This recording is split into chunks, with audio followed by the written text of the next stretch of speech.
boys are back in town. The boys are back in town. Said the boys are back in town. The boys are back in town. Hello, we're here live on Zoom. We got Mantis, yours truly. We got Colin, the Siberian Husky. I'm back in Indiana, and I'm very sad. I can't really hide it right now. I was in Tampa this previous weekend for the Super Bowl, but more importantly, to see my former roommate in New York he goes by the name of Hot Sean. He's a very attractive guy. His name's Sean. Very hot. Just what he wants. Never been told no in his life.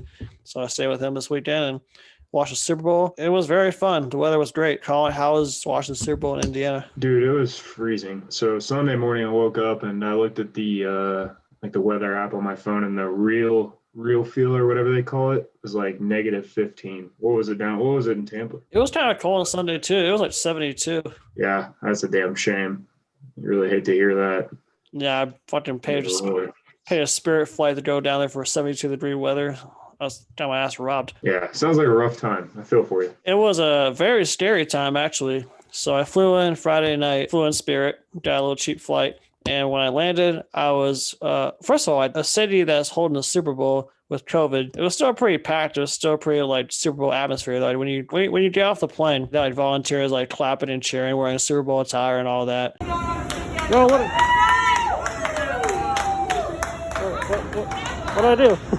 Did you feel like Brady getting off the plane? Yeah, I did actually. I felt like I felt more like a Make-A-Wish kid personally, but yeah, I felt like Brady too. You look like him. Who, Make-A-Wish kid or Brady? I think we know the answer to that one.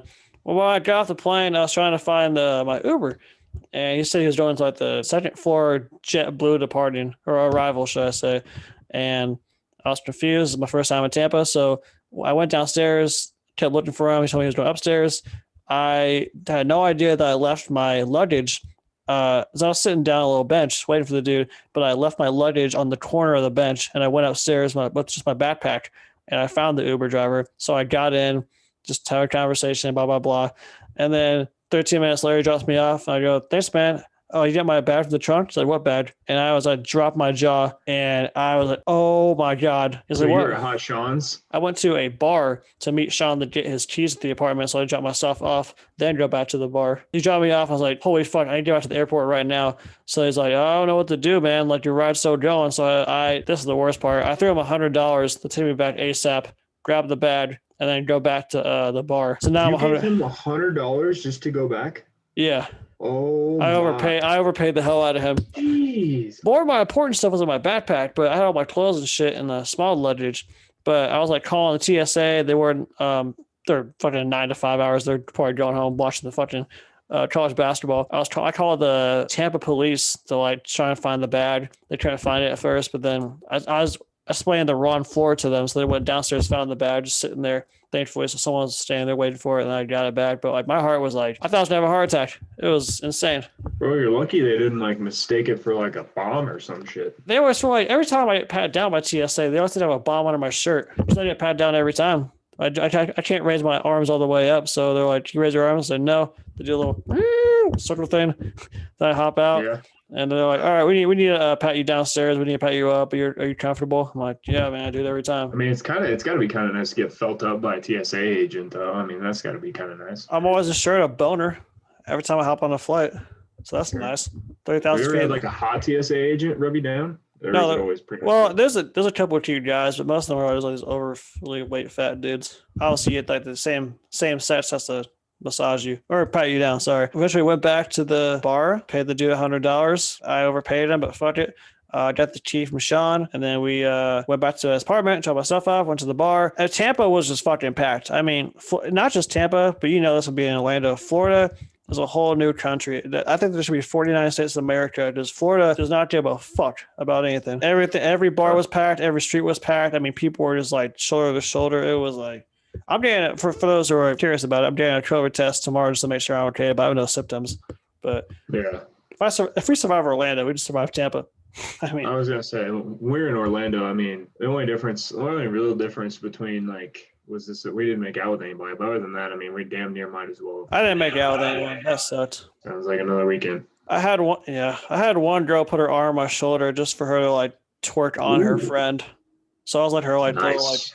Yeah, it's like weight holder. So that was something. Probably went home and rubbed one out to that night, huh? No, I actually I left and I went to a COVID concert. Hello, Jack Harlow, 2 Chainz, Rick Ross, and French Montana show. Mask up, right? You have to have a mask to get in, but once you're in, man, it's fucking 2020 or 2019.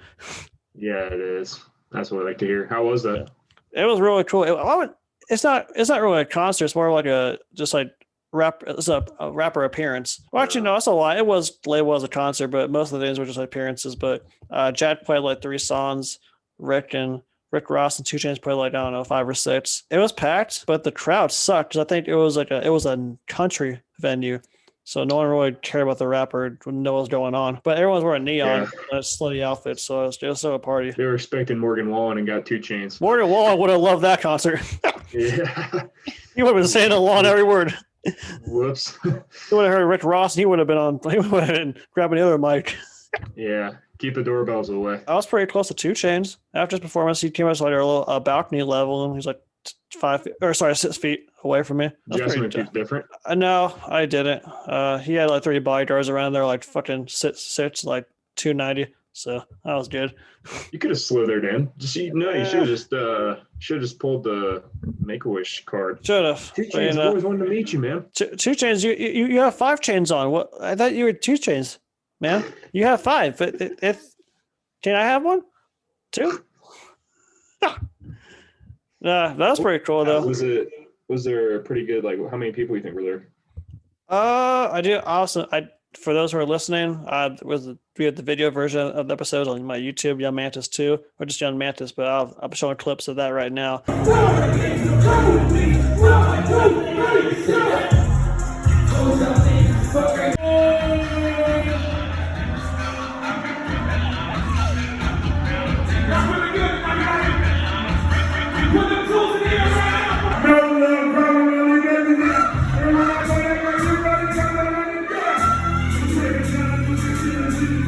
I would say that venue was probably a few hundred. It was packed, maybe bigger 600. Shit, but yeah, it felt like a concert. Then I went to Sunday. I went to another little Jack Harlow, Tory Lanez, Migos appearance. Gotcha. With Potsy and Mike Penny's co-host of the Terrence Ross podcast. Yeah, I think the crazy thing about being a rapper, Tory Lanez pulled up he did like 1 song and then left at like 2:20 a.m. He probably got paid like $50,000 for that, maybe $100,000. I was about to say, what do you think he got paid for that 1 song? Tory Lanez probably $75,000 to $100,000 for that. That's unbelievable. We didn't say it for the Migos. Oh, you paid $100 to get your bags. Yeah, I paid $100 on my badge. Yeah, I paid fucking $75,000 for a badge. You probably put in a little OT on Cameo that weekend. Yeah, no shit. There's got to be some 13-year-old out there who wants a B-Day wish, right? No shit. Tampa Bay I'm making a video right now. It's called, Girls Gone Wild. It's called Tampa's Gone Wild. I mean, right when the game ended, bro, like there's just fights breaking out. There are like hundreds of kids like blocked like the 4-way streets. Like they're like just parking cars and like damaging cars and climbing up street poles. Like it was everything I expect. Like it's like when Philadelphia won the Super Bowl, but in COVID. Yeah. Remember when they were greasing up the poles so people wouldn't climb the poles? Gateway into the purge. Oh yeah. It's like, hey, as soon as the Super Bowl ends, it's just like do whatever you want, or at least that's what people think. So it sounds like a good weekend overall. Like fun time. So now I'm back in Indiana land, and now I got a DoorDash extra, man. I lost a lot of money, not from gambling, just from just going out. So I really got to dash it up this week. Sounds like you pretty much shredded half your fucking travel budget in the first trip. I mean, the Uber. I mean, good Lord, dude. Was your bag? Oh man, worth $100? One of my Ubers to Harlow was fucking $126 without the tip. Yeah. Wait a second. Hold on. I got multiple questions. So first off, you Ubered with Harlow? No, to Harlow. To see what? Yeah. $126. You paid $126 for that. And he performed my 3 songs and left. Jeez, man. So you paid for 2 trips, you spent $226 for 2 trips. I mean, What happened to full-time bag chasing? I mean, we're gonna have to change the LinkedIn bio. Hey, real when quick. I tell you that I'm so excited for this Manscaped income to come in for the month, shout out Manscaped, best tools for your jewels. I am very excited. I mean, okay, great point right there. Why didn't you trade like a pair of Manscaped, or at least tell the guy, hey, use code BENT for 20% off and free shipping at manscaped.com for all those listening. You know, man, I gotta be honest. Here we speak that much English, so I don't really know what was going on. I mean, he fleeced your ass. Like $100. What if you just got another Uber? Like, why didn't you just order another Uber? I was just so scared that the bag wouldn't be there. I really What should did have. you have I in should have. Oh, Besides clothes. Clothes my shoes. That's it. Yeah. So, like I said, was it even worth $100? The Oh bag no! I just panicked. I had a heart attack. That guy. I mean, you made his life. Like he's probably driving away that night thinking, "What an idiot!" Like I'm going home. Hey, I'm done working. I'm expecting something good to happen to me in the next week or two after that karma. You saw the karma between Tyreek Hill and the DB for the Buccaneers, Antoine Winfield, I think. Yeah. I mean, what? Just him getting the peace sign in his face, or Yeah, just because that Uber was week 12 for me. So last Super Bowl is going to be I'm going to somehow get $100 back, and I'll figure out a way. I already won 20. I won 20. I won 20 off that DraftKings little special. I bet 10 for like a 0.5 touchdowns or more. So we're 20 down. There you go. Technically, you only really won 10 on that. I mean, it's for me. For me, it's 20. Yeah, look at it how you wish, but yeah, I would say that you're gonna have to hit a lot of 6 o'clock bonuses at DoorDash for the next few weeks. Yeah, I had there was a $9 bonus last week during a snowstorm. Oh, you should have done it. You have a BBC. I know. I did a $5 one. People one. have that type of an asset. They don't. But yeah, I got to get the dash in bad this week. Yeah. Christ. Working a little overtime. Yeah. Big week. Don't leave Carmel this week. Nope, I'm staying here. Staying put. Especially with my COVID test. I'm chilling here. Not the flex. I mean, for my listeners, I live in Carmel. I would expect I am rich, so deal with it. But I was gonna say, I think you're hiding money from me after that weekend. I mean, you put up 226 in a span of about 10 minutes. I'm a money maker, baby. Yeah. Hey, somebody's walking away happy. 2 people are. You ready to get into this interview with Ryan Moody? Yes, sir. Let's do it. Here we go. We got Ryan Moody, episode 14, our guest. Going to break down his Madden gameplay and YouTube channel. All right. We are now joined by Ryan Moody. Now, Ryan Moody, if you're not familiar with Madden, EA Sports, not a big gamer, Ryan Moody has his own little YouTube channel with 78. Did you just say little YouTube channel? Oh, no. Oh, no. He's got the little 5,000 more subscribers than we have.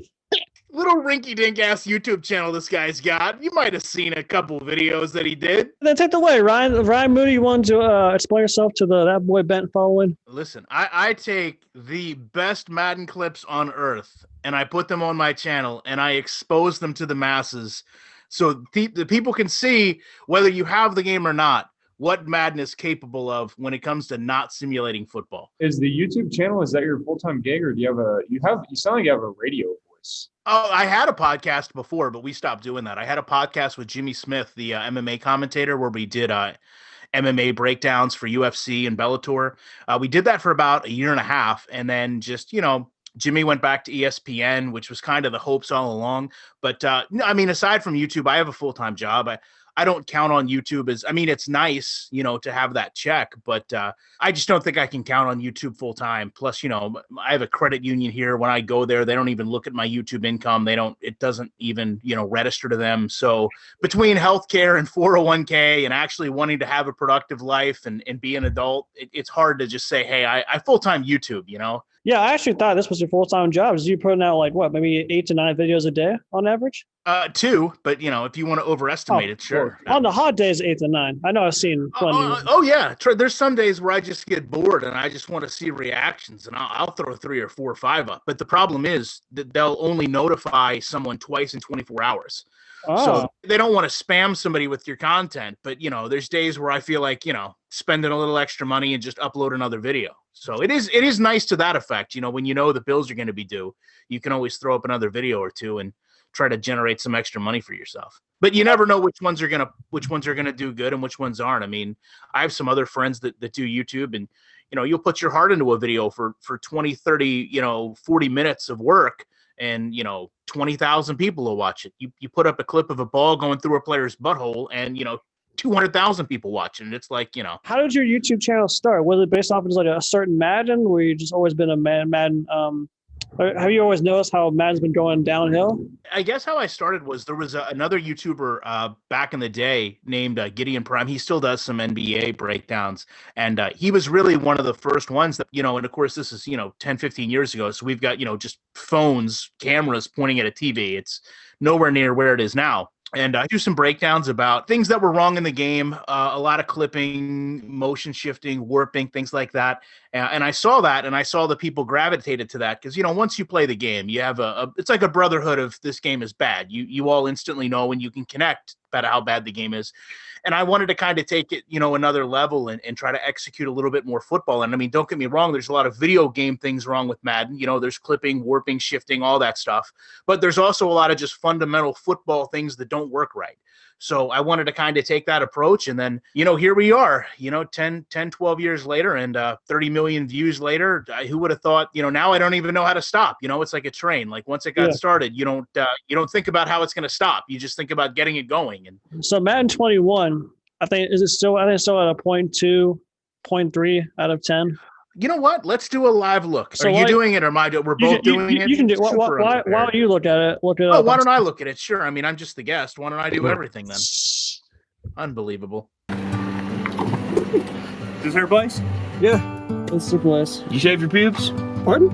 Yeah, I'm gonna be straightforward with you. You shave your pubes? Shit, no, I didn't. You know what? Just take me home. I don't want her to see my working. I am not dropping you off this beautiful Latina princess with dirty pubes. You can't just rip my pubes off. Yo, Dad. Well, you're lucky I always stay strapped to my keister. What's that? Oh, it's a Manscaped lawnmower 3.0. Yeah, lifesaver. How am I gonna shave it? I can't just go into her house and ask her. We got 4 extra seats. Pick one. Shave right here. Yeah, right here. She's right there. She'll wait 5. No PTs. Oh. Yeah. 1 second. To the left a little bit. Dad! Hey.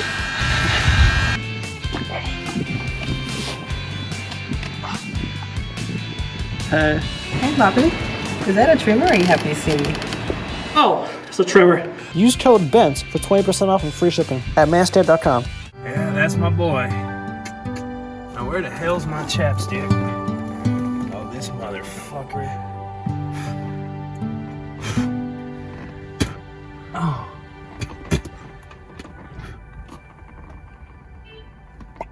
Yeah, there we go, all square. So I did just check, since you didn't, because I mean, why would you? You're hosting the podcast. I mean, why wouldn't I do all the legwork here? Madden NFL 21 currently has a 63 Metascore from actual reviewers, and the user score now, based on 5,570 reviews, is still 0.2, which means this game is overwhelmingly, exceedingly bad.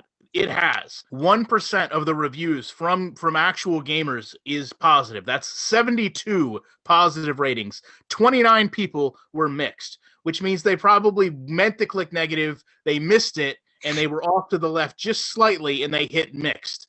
5,469, giggle you children, negative ratings, which is 98%. 98% of people who play this game came and left it a negative rating. They played the game and they said, you know what? This game is so shit. I'm going to take extra time out of my day to go on the Yelp of video games and leave this thing a negative review. I mean, to me, that's in and of itself spectacular, because a lot of times people just don't care enough to share something negative about it. They'll just, okay, that sucked. I'll just never play that again. Instead, they went and said, you know what? We're going to voice our opinion. It's like what Clint Oldenburg said, 0.2 is better than 0.1. Exactly. Well, hey, that's that. And that in and of itself, it shows you why this game can't get better.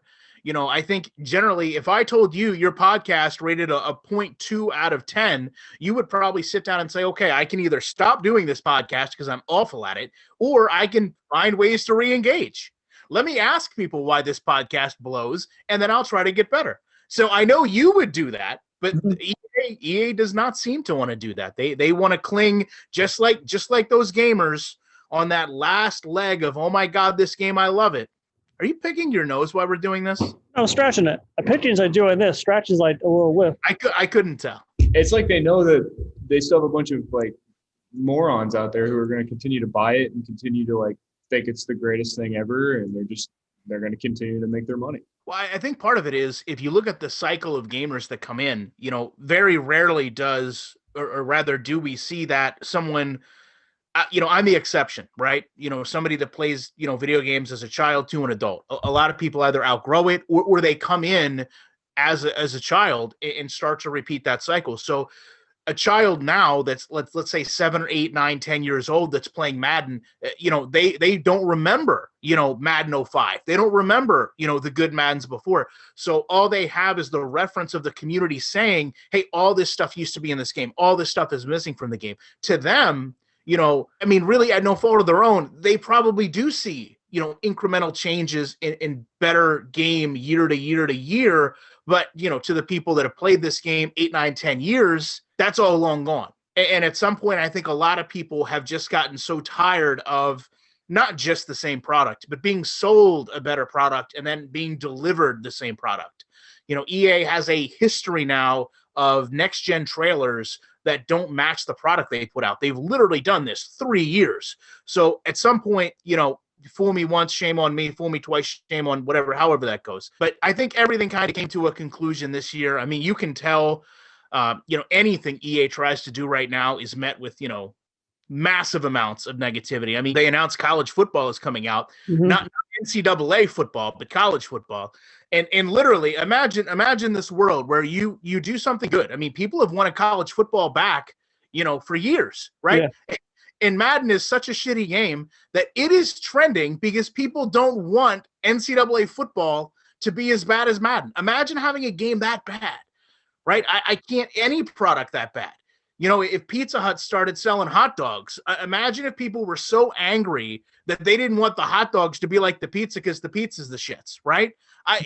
EA is in a world of its own when it comes to a bad product. There's so many people that just want to see, a reboot of what they did before. 14, yeah. You know what I mean? It's almost like as gamers, they don't have any faith that they're going to be able to improve something.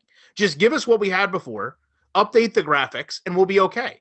But, again, the fear is, just like you said, is this just going to be another epic, copy and paste EA job where it's just, Madden Light, Madden College version, right? Where none of the things function the way they're supposed to. It's not just the fact that it's a bad game. It's the fact that nothing functions right. It's, trade logic, draft logic, player logic. Nothing works. If it's one or two things, you can work around it. It's not one or two things. It's like one or two things work right, and then everything else is just unbelievably broken. They've got this is EA Sports now. They've got a nationally televised championship series, and the one guy's screen goes black on a 4th and 1. Like, you can't make this up, right? It's that bad. They have a Pro Bowl that they had to pre-record because they knew insanity would occur. They had NFL playing in the yard, and they got a fumble glitch. The NFL players didn't know what was going on because they know football. They don't know Madden. So they just, the game breaks live on screen. Like, what other company does things like this? I can't think of any other company. It would be like if Hot Pockets came out and they didn't microwave right. And they kept trying to show these Hot Pockets on TV, but they came out half frozen. There's no analogy for how bad this company is. Any other company would just be done. It would just be over. Last year, at least, the Madden community did a better job of like showing their voices of how much we care about improving this game. And we got people like you that's been putting videos in the voice out. We got people on Twitter that the blue check marks are saying some former NFL players. What's the next step into getting our voice heard for change from EA and Madden? I think the big thing that happened this year is no matter where people were in this vicious cycle of horrible football, they had hope for next gen. There was always the underlying hope of, but they can't screw it up going to a next gen console, right? Yes, they and can. then once we saw not only can they will. That I think that's when people were like, okay, 4 more years of this. Now I'm going to say something. I think obviously, coming out with the original, Fix Madden franchise hashtag and seeing them have to respond to that last year. And then here we are, February, they're still not meeting those promises that they had. I think that's a big thing. That's, even if you're not a gamer, even if you don't care about, the game at all, if you come out just as an individual and you see somebody stand there and make a commitment to a customer, and then they don't follow through 6, 7, 8 months down the road, that resonates with you. Now you don't even have to play Madden, and to a degree, you're siding with the community and saying, okay, this is kind of bullshit. This game is broken. You're selling us a broken product. When you have a game that's so bad that it trends on Twitter 4 times for how bad it is, you don't need people to play the game to understand. They already know. This is becoming common fact that this game is awful. And that's something that EA didn't have to deal with before. The gaming community was so small, it was never going to get out there. Angry Joe for years put Madden on his worst game list. And that really helped, 3, 4, 5 years of that game being on the list really, really helped. His really, really helped bring the casual gamer into seeing how bad this game was. And then now there's so much that reinforces that you can't get away from it. You can go watch any NFL video and it's going to be a related, video to that of how bad this game is. And unfortunately or fortunately, depending on how you want to look at it, some people's only interaction with Madden is going to be seeing a clip like mine or a clip like somebody else's where it's just a minute and a half of ridiculous gameplay that isn't even football, and that creates a much different opinion from somebody. You got guys right now on YouTube, they're doing, pack openings together and seeing who gets the better cards. It's not about the game. It's not about playing the game. It's just, hey, I'm going to buy these digital cards and let's see who gets the best one. Is that what we're doing? Right? Is that where this game is? Glorified trading card game. Right. Well, don't 99 overall Michael Vick. Yeah, don't disrespect trading cards like that, because some of them actually have a redeeming value, okay? Yeah, These trading cards don't disappear after a year in most cases. These cards are worthless when the next game comes out. Yeah. And you've got people literally, acting like Animal from the Muppets when they pull a 90 overall card.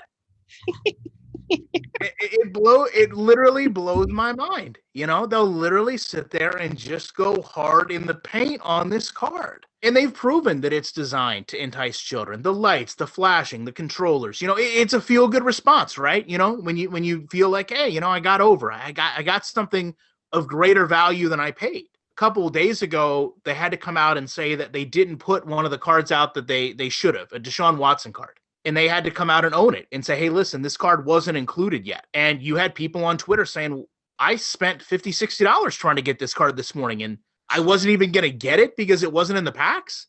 Like, any other company does that, and it's a problem. EA does it, and it's like, we just accept it. Like, oh, okay, they're a horrible company. They make a poor product. Okay, just another check in the box. But at the same time, I mean, that just shows you. They come out zero remorse.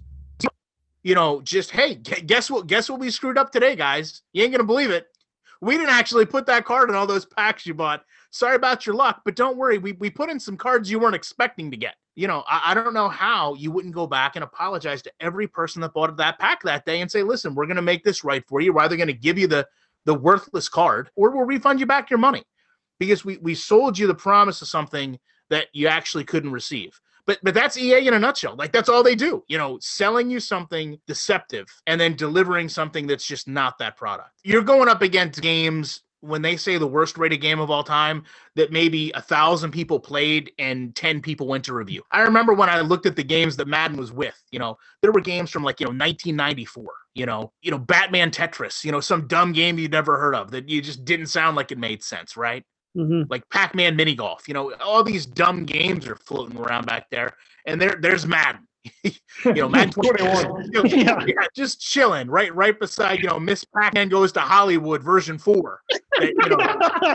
It makes Frogger look like the best game of all time. Frogger's a decent game. I was gonna say that's a classic. Well, the logic in Frogger is probably better in Madden. At least you know what the objective is, right? It's hard to screw that one up. Right. It's not like if EA did a Frogger reboot, like 1 out of 5 cars would just go back inexplicably. You wouldn't know. You'd be trying to cross the highway.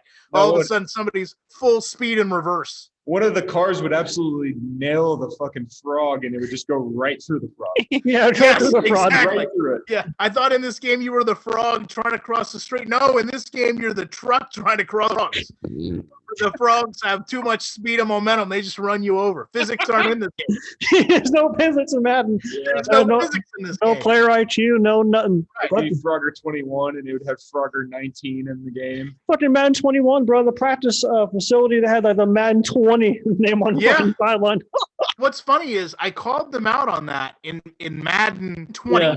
I found it, and it said Madden 19 on the backboard. Yeah. Now you would think, and that video probably got 300,000 or 400,000 views. You would think any other gaming company has an error like that seen by that many people. They would say, okay, we're going to sit down and we're going to go over this thing with a fine-tooth comb. There is no way this practice gets put in this game without making sure every single asset is updated. Sure enough, Madden 21 comes out, and there she is in all her glory, a different one, like a Kool-Aid jug in the back says Madden 20. It's like, why wouldn't you just delete all those assets? Why wouldn't you just be like, you know what? It ain't even worth the risk. We're just going to take all the assets out of the practice squad or the practice stadium, and we're just going to leave it. Madden 21 even had, I think if you played practice mode for like 30 or 40 minutes, they would eventually play the Madden 20 soundtrack into the game. It's still Action Bronson is still in there, right? It's like, what are we doing? Yeah. It's like, why? Like how lazy, how little do you care? This is Madden 21. Madden 21 is like, let's say it's a Sunday night, you got an essay to do Monday. You completely forget at 11:30 p.m. You're like, fuck, I'm going to have 30 minutes. So you write a couple paragraphs, you're like, this is terrible. Fuck it, I'm going to get 3 points out of 10, turn it in, still fail it. Those 3 points mean everything to you. So fuck it, I'll try next year. Next year comes, forget, and another essay, fuck it. No, that's actually being gracious. This is when... This is when you have an essay due and you decide to watch the movie, but you watch the wrong movie, and then you write the paper about the wrong movie. Boys and girls, we're going to tone it down here a bit. Start a segment called Mating with Mantis. Now, Ryan, you got a family, you got kids, you've been through the whole process. I don't have kids that I know of. I got 2 cats. You got 2 cats. Hey, those 2 you got some pussy. Kids that I know of. I'm still trying to find the perfect girl, that one girl for one. Now, whatever the case may be. So I always ask our guests advice on how to mate. Find the right girl. I would say the best thing you can do is be yourself and don't actually go out and look for someone. When I found in my life, the right person will come to you. If you go out and try too hard to find someone and you try to impress someone by being someone you're not, or be overly aggressive with someone, or you project yourself too much, you're going to set yourself up for failure in the relationship because you were not projecting who you really are. But if you just let life happen, you'll be in a lot better shape. That was pretty similar to what Darius Butler said. Yeah. That was very similar. Pretty great minds think alike. Shout out DB. Ryan's a smart dude. He knows what he's talking about. He's a very smart guy. I try. What does bent mean to you? Well, I mean, if we're talking about you, it means overcoming anything negative in your life and turning into a positive, which you've done, continuing to strive forward despite all the negative things that could happen. Obviously you had your situation there with Barstool. I think a lot of people, once they lose that, would probably be really quickly to turn away and say, you know what, I don't want to do this anymore. They'd be, humiliated or embarrassed that they left out on something. But instead, listen, you took what happened. You took it in stride. You didn't hide from it. You came out and said, hey, listen, this is my last day. This is the shit that happened, but this is what I'm going to reinvent myself as. Here's my YouTube. Here's my podcast. Here's me door dashing. To me, like, that took a lot, you know what I mean? Instead of just, coming out and kind of rabbiting, turtling up and saying, I can't do this. I'm humiliated and ashamed. You went and said, listen, I'm going to take what I have. I'm going to persevere. I'm going to push forward, and I'm going to turn myself into something else. And you've done a great job. I mean, look at all the diverse people you've had on your podcast, from musicians to football players to me. You've really done an incredible job, and you've maintained healthy relationships with everybody at Barstool in the process. Thank you. Yeah, that was. You should be a little bit hard after that. I'm always hard. I'm Did it move? No, so now you're not going to be able to stand up for like 3 minutes. They're going to come and kick you out. You're going to be like, listen, I got to sit here. That was the best one I think I've ever heard in my life. Like fucking miracle. Holy shit. The next time you need to get 100 free throws out of 100, you just play that little fucking clip back. I'm going to. That's funny you said that. MJ it, right? That's fucking amazing. That's the best motivation I've heard in my life. Well, thank you very much. Holy shit. You are welcome. Play that back and dream of it. That was Ryan Moody. Check out his YouTube channel, Ryan Moody 21. He's at 78.6K subscribers, 78.6 thousand, should I say? Well, okay, I put a K at the end, same thing. Well, you turned that around from shitting on me in the beginning with my little minuscule ass channel, didn't you? The little pep talk really made you change your ways, didn't it? In the beginning, you're like, oh, this guy's got a little shit ass channel. You might have watched it, but now all of a sudden I give you the pep talk. You're like, hey, look at this. Ryan Moody, the Madden Guru. Thank you so much. Thank you, Ryan. You guys are welcome, man. Have a good day. Get home safe, okay? You too. See you, bro. Hey, is that boy Bet?